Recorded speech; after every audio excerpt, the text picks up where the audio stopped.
সবার প্রিয় আমাদের মতিউর সাহেব, যিনি আমাদের ভোট এখনো পাননি, তা আমাদের পাশে এসে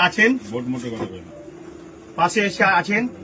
মাটির মানুষ, আমাদের যে রেলের যে রাস্তাটা মানুষের চলতে অসুবিধা হচ্ছে, এটা দেখতে এসছে। তো ইনি এমন একজন লোক, আমি ওর মোবাইলে লিখছিলাম ওনার নাম মতিউর কোম্পানি। উনি আমাকে বললেন যে দোষ না লিখলে আমি তোমাকে সেভ করতে দেবো না। আমি দোষ লিখে রেখেছি। মাটির মানুষ না হলে আমার সাথে এসে এখানে যে সময় দিচ্ছে, বসছে, এটা বিশাল ব্যাপার। ভিড় মানুষ, তিনি বাড়ি থেকে বেরাতে পারছেন না মানুষের ভিড়ে, তারপরেও মানুষের কাছে গিয়ে পৌঁছছে, এখানে যাচ্ছে ওখানে যাচ্ছে। আর আপনারা তো জানেনই যে প্রতিটা ব্যানারে, এখন যে মসজিদ মাদ্রাসার ব্যানারে আমাদের প্রধান অতিথি হিসাবে মতিউর রহমানের নাম দেখতে পাচ্ছি। আজকে দেখলাম রাঙাইপুর ঢুকতে, ওখানেও দেখলাম। আমাদের মাটিয়ারি মাদ্রাসাতেও আমরা মতিউর রহমান সাহেবের নাম প্রধান অতিথি দিয়েছি। দাওয়াতও দেখেছি, অনেক জায়গায় দেখছি। তাই আমরা সবাই মতিউর সাহেবকে আন্তরিক শুভেচ্ছা জানাচ্ছি এবং অন্তর থেকে ভালোবাসি। আর উনিও এমনি গরিব মানুষকে অন্তর থেকে ভালোবাসে। আপনারা তো দেখতে পাচ্ছেন যে গরিব মানুষদের পেছনে কিভাবে লেগে আছে, মানুষকে কিভাবে সাহায্য করছে, আপনারা সবই দেখতে পাচ্ছেন, আমরাও দেখতে পাচ্ছি। আর এই জন্য মতি সাহেবকে আজকে আমার এখানে পেয়ে আমি খুব খুশি। এত ভিড়ের মধ্যে, এত মানুষের চাপের মধ্যে আমার এখানে এসে উপস্থিত হয়েছে। সামনে জহুরুল্লাহ নাম এখানে আসবেন, এসে আমাদের মহিলা কমিটির সেক্রেটারি, প্রেসিডেন্ট, ভাইস প্রেসিডেন্ট। সব থেকে বড় কথা হলো যে মতিদা এই যে এসে আমার কাছে সময় দেয় 1 ঘন্টা 8 ঘন্টা, এই জন্য আমি নিজেকে গর্বিত মনে করছি যে আমাকে যে ছোট তো দোষ বলেছে, আজকে দোষের যে মর্যাদা, যে মতিদা আজকে আমার থেকে অনেক ওপরে, তবে যে মর্যাদা আমাকে দিয়েছে, একবার ফোন করলে ফোন ধরে নাই। আমি তো অনেক চিন্তা ভাবনা করে ফোন করলেও, যেদিন মসজিদের কমিটিতে বসে থাকি, মিটিংয়ে বসে থাকি, সেদিন ফোন করতে যখন বলে তখন আমি একটু ভয় পেয়েছিলাম, যদি ফোনটা না ধরে অপমানিত হবো। রিং হতেই আমার ফোন মতিদা রিসিভ করেছে, এই জন্য আমি খুব খুশি। আর আপনারাও সাপোর্ট করেন ইনাকে, ইনি একজন মানুষ আমরা পেয়েছি।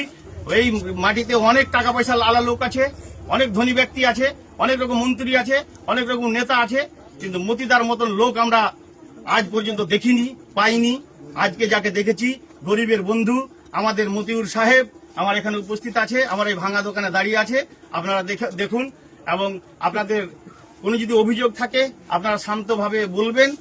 ইনশাআল্লাহ আমাদের গরিবের বন্ধু মতিউর সাহেব যতটা ক্ষমতা তিনি সাহায্য করবেন, পাশে থাকবেন, দরকার হলে আরো কিছু আপনাদের সহযোগিতা করবে, কিন্তু হই হট্টগোল করবেন না। কারণ উনি চরম ব্যস্তর মধ্যে দিয়েও আজ গ্রামে জন্ম নিয়ে গ্রামে বারবার ফিরে আসছে। আমাদের এখানকার লোক একটা চাকরি পেতেই বাবা মাকে ছেড়ে দিয়ে বাইরে গিয়েও বাড়ি ঘর করে থাকছে, কিন্তু মতিদা আজ বিশাল কোটিপতি হয়েও কোথায় দিল্লি থেকে এসে আমাদের গ্রামকে ভালোবাসে, গ্রামের মানুষকে ভালোবাসে, গরিব মানুষকে ভালোবাসে। তাই এখানে এসে বারবার উপস্থিত হয়ে যায়, বারবার মানুষের কাছে ছুটে যায়, বারবার মানুষের উপকার করে। কে কোথায় ব্যাঙ্গালোর, হায়দ্রাবাদ, কে কোথায় আছে, ইনি সব করছেন। তবে ওনার বিরুদ্ধে যারা বলেছেন যে মতি সাহেবের বাড়িতে কিছু পাইনি, এগুলো সব ষড়যন্ত্র, এইসব কথা ভুল। মতি সাহেব না দিতে পারলেও পরে তাকে অ্যাকাউন্টে ট্রান্সফার করেছে। আমার দেখা, আমার জানা, আমি ওনার সাথে ভালো সম্পর্ক। উনি আমার দোষ, উনি আমাকে যখন ফোন করে আমি ফোন করি, কথা বলি, দুঃখ সুখের কথাও হয়। তবে একটা জিনিস, উনি যেভাবে সময় দিচ্ছে, যে ঠান্ডা মিজাজে কাজ করছে আপনাদের সাথে, যেখানে বাড়ি থেকে বেরোতে পারে না মানুষের উপরে মানুষ, সেখানেও শান্ত রিল্যাক্স ভাবে থেকে যে মানুষের সাহায্য করছে, মানুষের পাশে যে থাকছে, এই জন্য আমরা গর্বিত, আমাদের এলাকার মানুষ গর্বিত, এবং গরিব মানুষরা সবাই দোয়া করে ওনার জন্য। আজ তার জন্য উনি আজ ওপরে উঠেছেন। আজ উনি ছোটতে মাকে হারিয়েছেন, তারপরে বাবাকে হারিয়েছেন, তবুও অন্য মানুষের বাবা মাকে চরম সেবা দিচ্ছেন। এটা একটা বিশাল ব্যাপার, বিশাল কথা। তাই আপনাদের অনুরোধ করব, আপনারা মতিউর সাহেবকে সাপোর্ট করবেন। ইনি হচ্ছেন গরিবের বন্ধু, আসল পরিচয় ইনারই, ইনি গরিবের বন্ধু। আর যত টাকাওয়ালা হোক, পয়সাওয়ালা হোক, কেউ গরিবের বন্ধু নয়। এই বলে আমি শেষ করছি। আমি কবির আহমেদ, ইনি আমার দোস্ত মতিউর রহমান।